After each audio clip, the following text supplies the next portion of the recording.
مسا عليك يا صاحبي. لو انت جرافيك ديزاينر مبتدئ او مونتير او حتى صاحب براند لسه في البدايه، فالفيديو ده مهم ليك جدا جدا جدا. انت محتاج تعمل لوجو يعبر عن هويتك وعن الحاجه اللي انت بتقدمها، سواء كانت حاجه على ارض الواقع او على منصات السوشيال ميديا زي فيسبوك او انستجرام او يوتيوب وغيرها من المنصات الموجوده دلوقتي. فتعالى كده في السريع نتعلم ازاي ممكن نقدر نعمل لوجو للبراند بتاعنا. بس الاول اعمل لايك وسبسكرايب لو انت على يوتيوب، وفولو لو انت على فيسبوك، ويلا بينا نخش بالانترو.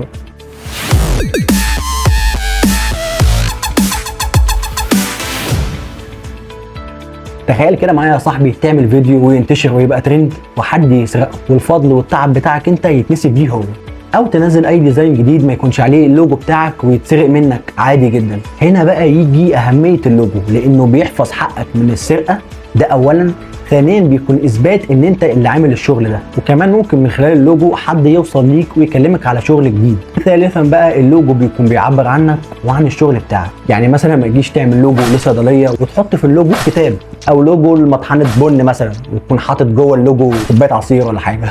اللوجو كل ما كان بسيط وسهل كل ما كان احسن. فتعالوا كده نبدا ونشوف هنقدر نطلع بنتيجه عامله ازاي. والاثنين الابلكيشنز اللي هنستخدمهم النهارده في اللوجو بتاعنا هم بيكس ارت وبيكس لاب بلس. دول اهم 2 ابلكيشن ممكن تستخدمهم عشان خاطر تعمل لوجو بطريقه بسيطه جدا. اول حاجه هنفتح برنامج بيكس لاب بلس.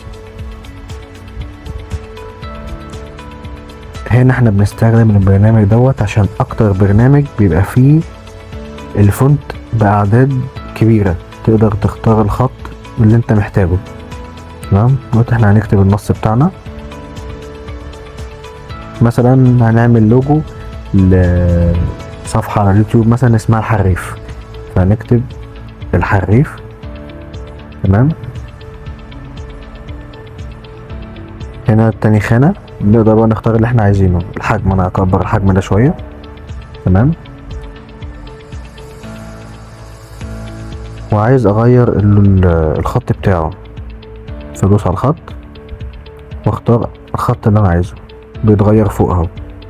فاختار الحاجة اللي انا ممكن هي تنفع معايا.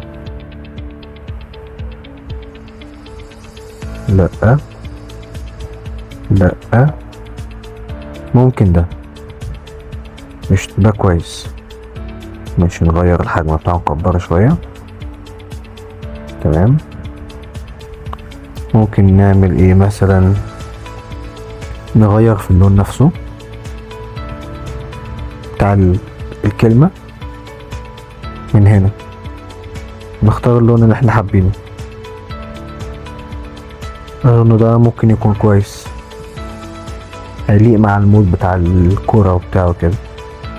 طيب ممكن مثلا ان احنا نعمل حاجة تحدد كده الجملة نفسها،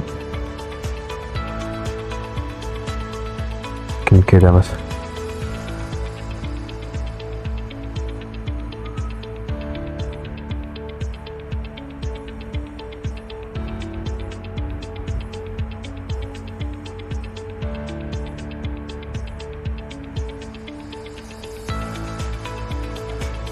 تمام. خلي كده دي شفاف عشان لما ننقلها للبرنامج التاني ما يكونش وراها خلفية. ونعمل سيف، حفظ، نختار هنا فائق، حفظ، بس كده. نفتح برنامج بيكس ارت، نختار هنا فارغ اللي في الجنب دي. تمام.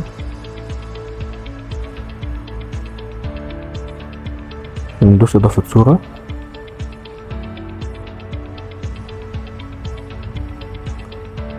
وننزل الكلمة بتاعتنا حريف، ونختار مثلا عايزين شكل لعيب يكون موجود، ده كويس مثلا.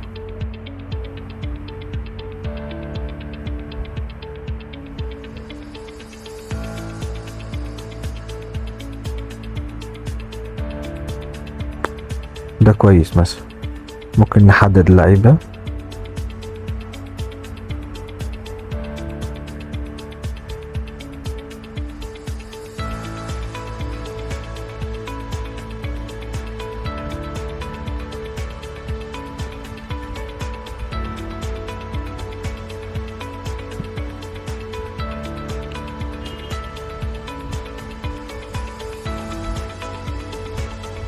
ممكن مثلا نختار ايه، دي كويس، نختار دي.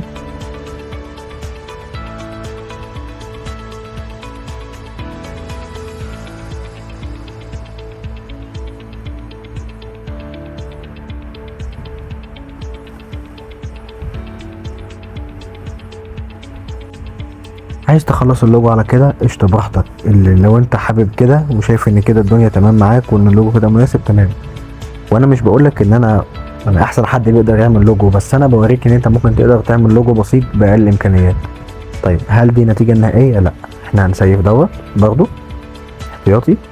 ممكن نغير، ممكن نلغي ده ونلغي ده، خلي دي كده تمام، ونغير شوية. ممكن نعمل ايه، ناخد ده مثلا لعيب ده نكبر شوية من هنا كده، هنحركه تحت، نخليه تحت اللوجو، نعمل له مثلا تحديد للعيب نفسه عشان يكون باين تمام. الحريف دي نكبرها شوية،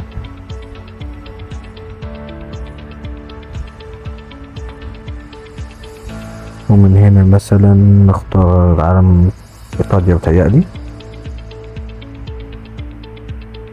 تمام كده. برضو نحركه لتحت خالص يبقى تحت اللوجو، ايطاليا نخليه تحتيه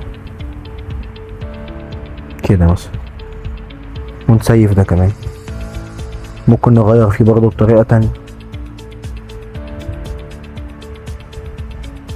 خلي الجملة زي ما هي،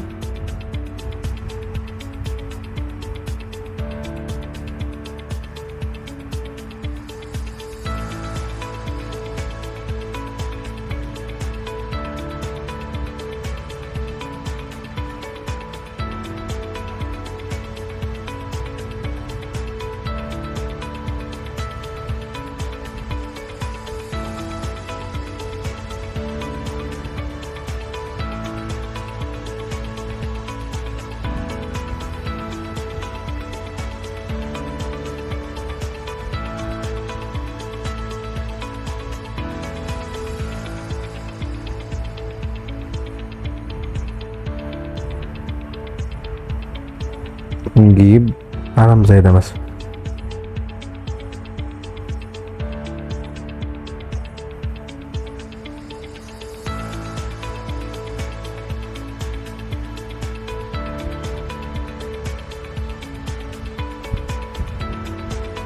وبس كده، انت برضه تقدر تعمل احسن من اللوجوهات دي بكتير، بس انا بديك الطريقة وانت عليك التنفيذ.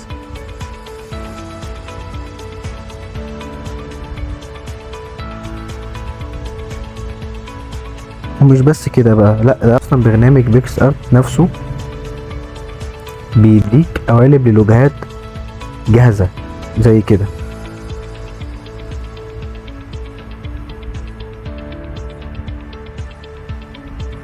تقدر انت تخش تختار اللوجو اللي انت عايزه، في لوجوهات جاهزة تقدر تختار منها اللي انت عايزه في كذا مجال بقى، رياضة، طب، هندسة، شانل لليوتيوب، كل الكلام ده موجود. ممكن مثلا تختار اللوجو كده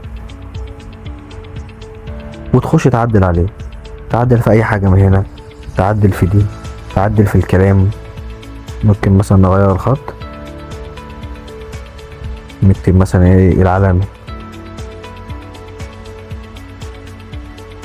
مثلا، هيبقى كده ودي تمام.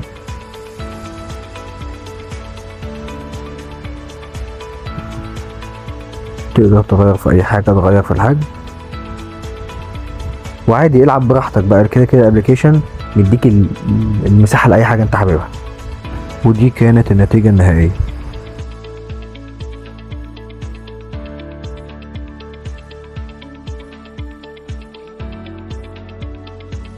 اظن الحلقه عجبتك، مفيش كلام. اعمل بقى السبسكرايب الجميل بتاعك، وفولو لو انت على فيسبوك او على تويتر، وسلام.